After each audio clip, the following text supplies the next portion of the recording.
Greetings everyone, one and all, welcome once more. As always, I am your most humble host, Jay. I return once more from the void between pages to again tell of the bizarre and the unknown, so sit and relax as I again share with you what I've been reading.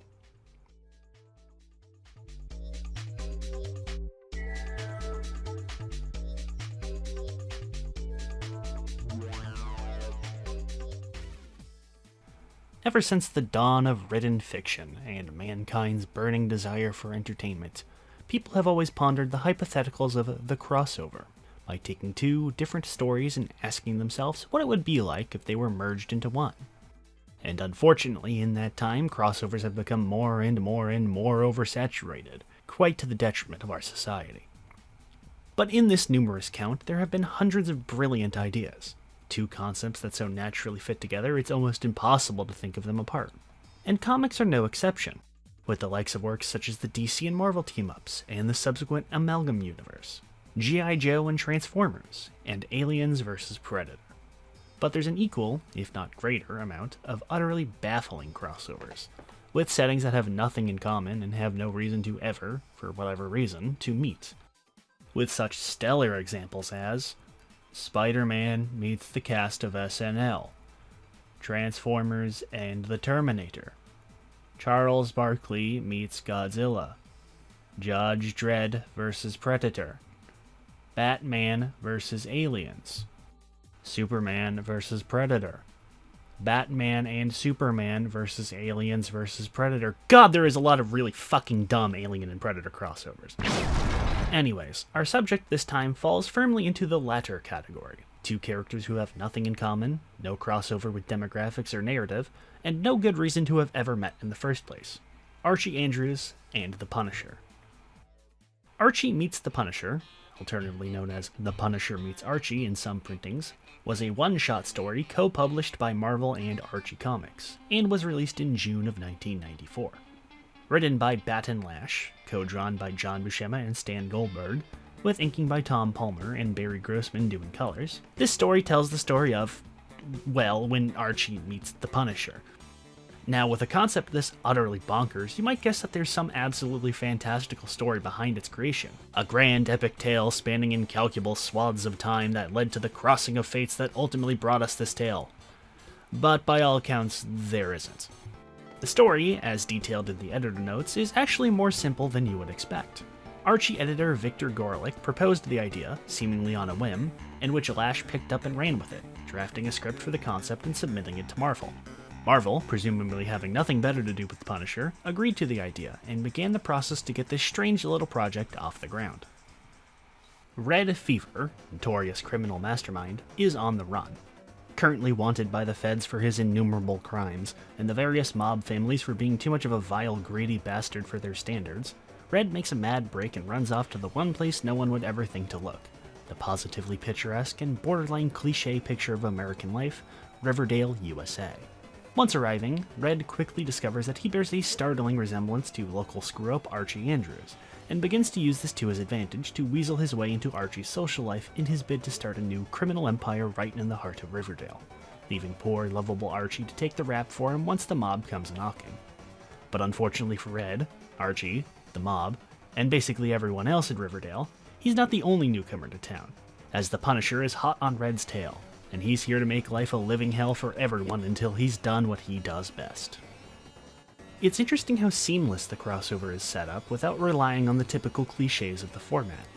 While the story's primary hook is, of course, the classic case of the identical duplicate, leading to the standard protagonists have a misunderstanding moment that usually sets up the second act of a crossover, this is as far as the story goes in regards to following the standard formula.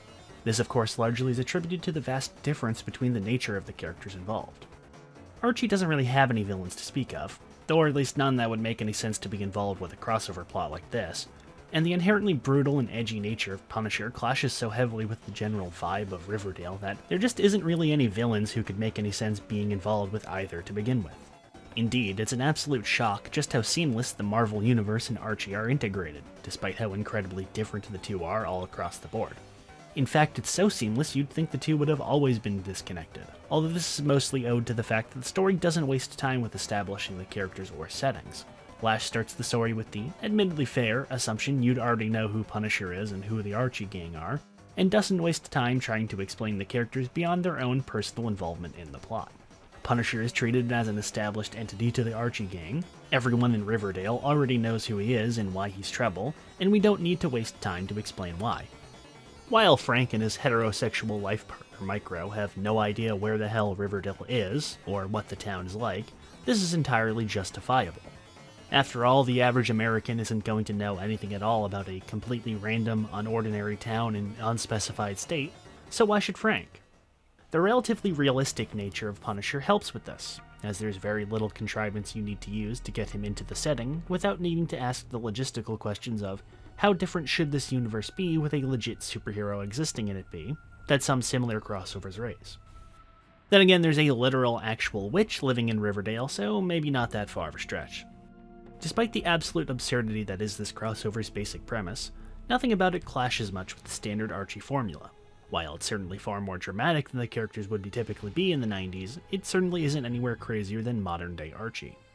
The plot contributes from this seamless combination, allowing it to be a fairly low-stakes affair without too drastic consequences beyond our core cast.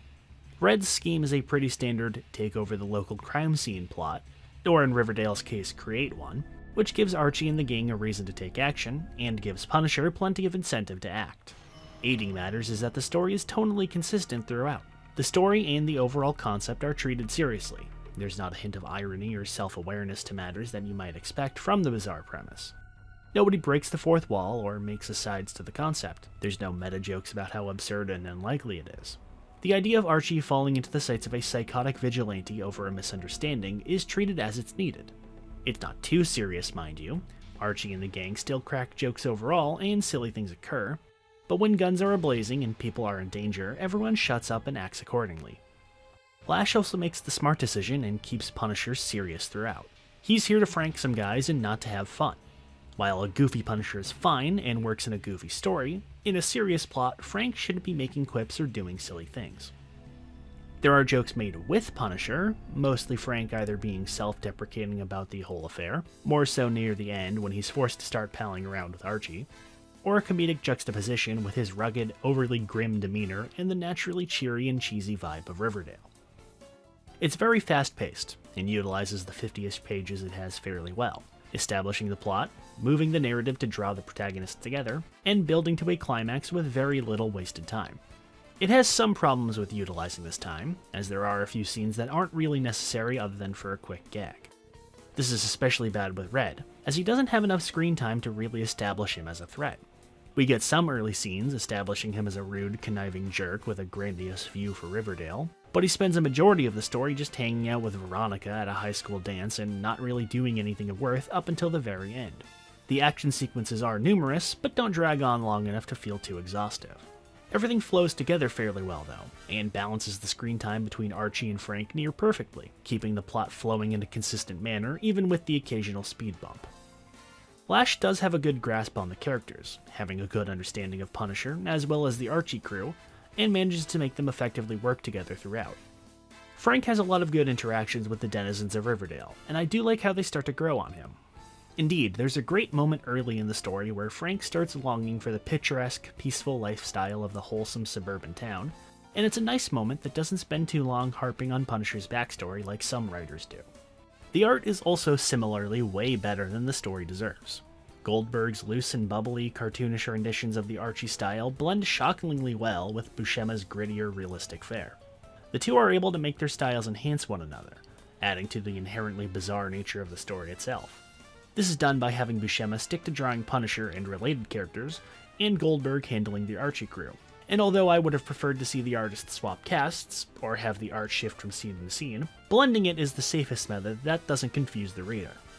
The story mostly occurs over the span of a single night, leading to a very muted and drab color tone throughout. Even Archie and the gang, usually bright and cheery, have been desaturated a notch or two, and this helps to blend them in with the more realistic cast. One of the slightly more peculiar elements is how Archie and the gang are drawn. The comic depicts them in their classic and more recognizable Silver Age costumes and aesthetics, making them look very retro. And while I'm not the most well-versed on the Archie comics and their deep lore, I know that they largely ditched this style by this point and had the gang in more casual wear to fit the modern era. This is done deliberately, to be fair, justified in story as Archie and the gang dressing up for a 50s themed party at their high school, but it's still a weird anachronism that stands out. While it's not the most exciting thing in the world, Archie Meets the Punisher is a bizarrely fascinating story, one that is vastly better than it has any right to be. It has a solid blend of action and comedy that makes it work even totally disconnected from the characters it features. And while the inherent gimmick of it is pretty shallow beyond the absurdist shock value, it's utilized well. I would best summarize it as surprising. The concept is surprising, the plot is surprising, and the overall quality and execution is surprising. Even the ending is surprising, in a way, because somehow no one gets franked in this entire story. While there are several lengthy shootouts with the mobsters in red, no one ever manages to get shot, at least on screen, besides Punisher himself, who pretty much shrugs it all off. Everyone bad gets what's coming to them in a non-lethal manner, and things return to peace and calm in Riverdale. At least somewhat. There's a quick here we go again style gag at the end, as Frank and Micro drive off after their next quarry, heading off to good old Gotham City, as we get a quick cut of everyone's favorite mutant manlet, Wolverine, preparing to be the best at what he does to an infamous mutant warlord currently on the run, one who just so conveniently looks like Jughead. Sadly, Jughead meets the Wolverine never actually happened, but sometimes I kinda wish it did.